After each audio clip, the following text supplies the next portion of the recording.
Skatoties Eglītes mirdzumā, mēs jūtam, kā miers valda latviešu zemē. Un ar pateicību sirdīs mēs atminam mūsu valsts vadītāju, kurš mums ir sniedzis lielāko balvu, pasargājis mūs no karevētrām un devis iespēju katram svinēt gaišos miera svētkus. Tas daudzām tautām šogad nav lemts. Latvietis šogad pie Ziemassvētku eglītes ir laimīgs. Miers valda latviešu zemē un sirdīs. Un ciets ir mūsu tautas locekļu solījums savai zemē un vadonim. Tev, Latvija, mēs dzīvosim un kalposim ar visu, kas mums ir. Vienprātīgā nesautībā, uzupurēšanās priekā un paļāvībā gaišai nākotnē. Un aizvadot gaišos svētkus, mēs zinām, ka mūsu vadoņa rūpes par mums nerimsies. Tomēr mums visiem jābūt stipriem un vienotiem. Mēs zinām, ka arī mums stāv priekšā cīņa ar neizbēgamām grūtībām, kādas mums atnesis karš ārpus mūsu zemes robežām.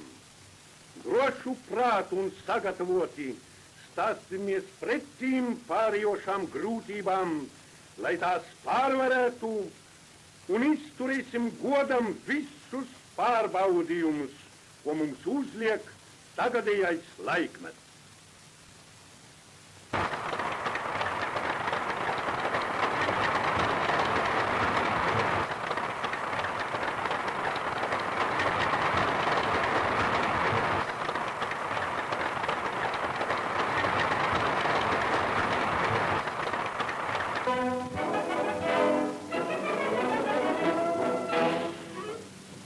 Tautas palīdzības, līdzekļu sagādāšanas sekcijas svētku tirdziņš mazā ģildes zālē jau no agra rīta pildījās ar vēl nepieredzēti lielu apmeklētāju skaitu, starp kuriem bija liels daudzums vācu karavīru.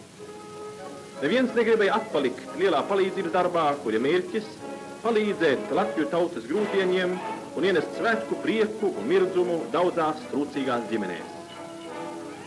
Ar karogiem un eglītēm dekorētās telpās valdīja īsta Ziemassvētku sajūsma.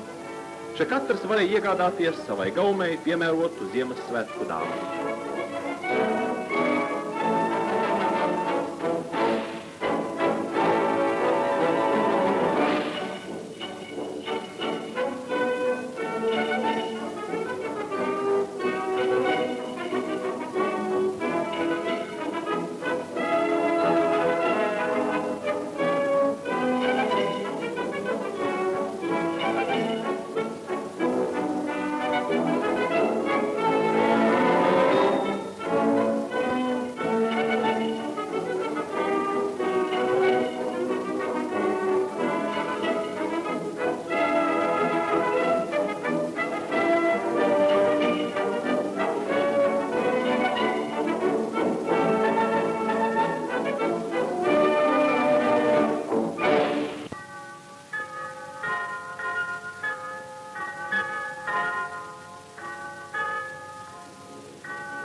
Kad ziema izplētusi pār zemi savus spārnus, kad Ziemassvētku vakarā mirdz svētku spožums un mēs sevi iegrumuši ciešam klusu, tad daudzās sirdīs ienāk dziļas sāpes un skumjas.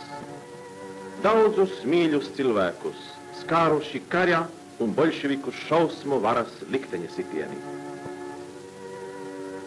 Pie eglītes sanākuši boļševiku aizvesto vecāku bērni. Viņi svētlaimes pilnām acīm raugās mirdzošajā brīnumā. Jau savā agrā jaunībā tie ir saņēmuši skarbākos dzīves sitienus, zaudējot vecāku mīlestību un mājas siltumu.